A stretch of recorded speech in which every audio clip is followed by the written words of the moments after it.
අයිබෝන් මිලා ට්‍රැවල් ශ්‍රී ලංකා ඔන්න මිලා අද අලුත් එපිසෝඩ් එකක් අලුත් තැනක් විශේෂ තැනක ඉන්නේ මේ රන්දෙනිගල හරහා බදුල්ලට යන පාරේ යන ගමන් මෙතන නැවතුණා රන්දෙනිගල ඩෑම් එක. ඇත්තටම ලොකු ව්‍යාපෘතියක් ලොකු වැඩසටහනක් මේක ජර්මන් ආධාර වලින් පටන් ගත්ත වැඩක්.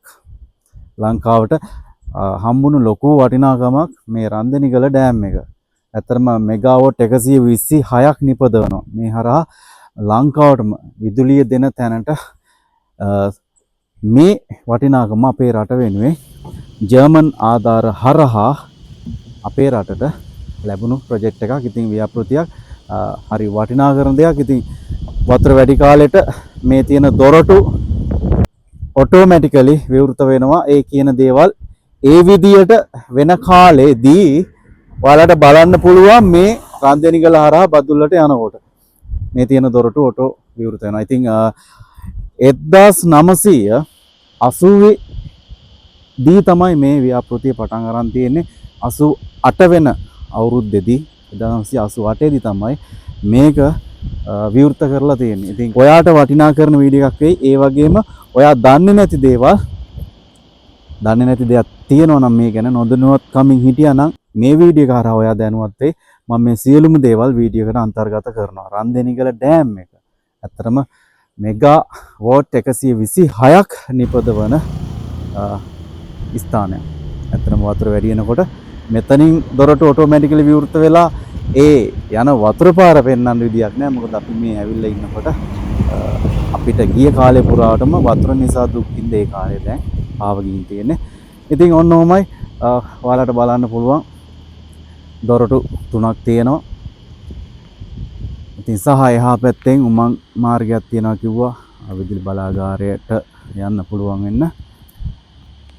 ඉතින් වටිනා කරන ව්‍යාපෘතියක් ජර්මන් ආධාර හරහා මේක පටන් ගන්නකොට 1980 දී 1988 වෙනකොට විවෘත කරනවා. හරි ඉතින් එහෙනම් අපි ගියා වීඩියෝ එක බලන්න. බලවලගේ අදහස් කමෙන්ට් කරන්න. මෙතනට ඇවිල්ලා තියෙනවද නැද්ද? සහ මේ ගැන දැනුවත් වුණාද නැද්ද කියන වගේ අපි අනිවාර්යෙන් next වීඩියෝ එකත් මේ වගේ වටිනා කරන වීඩියෝ එකක් අරගෙන එනවා අනිවාර්යෙන්. එහෙනම් ජයවම් මම මිලා.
Ano?